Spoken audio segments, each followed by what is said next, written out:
আপনারা জানেন যে নেতা জনাব তারেক রহমান 31 দফা দিয়েছে, যে শ্রমিকদের জন্য তাদের ন্যায্য মজুরি ওটার ব্যাপারে আছে। আমরা নিশ্চিত করবো ইনশাল্লাহ ইনফ্লেশন মাথায় রেখে, এবং একই সাথে আমাদের হচ্ছে প্রাইস ইন্ডেক্স বেস ন্যায্য মজুরি করা হবে ইনশাল্লাহ।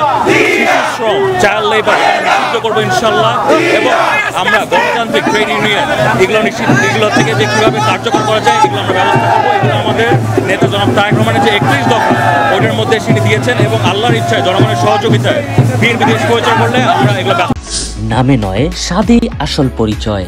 পারজোয়ার শাহী পোলাও ঘর। আন্তর্জাতিক শ্রমিক দিবস 2025 উপলক্ষে ঢাকা জেলা বিএনপির সাংগঠনিক সম্পাদক ব্যারিস্টার ইরফান ইবনে আমান অমির নেতৃত্বে ঢাকা 2 আসন কেরানীগঞ্জ কামরাঙ্গীরচর সাভার একাংশে শ্রমিক দলের নেতাকর্মীদের নিয়ে বিশাল মিছিল নিয়ে নয়াপল্টনে শ্রমিক সমাবেশে অংশগ্রহণ করেন।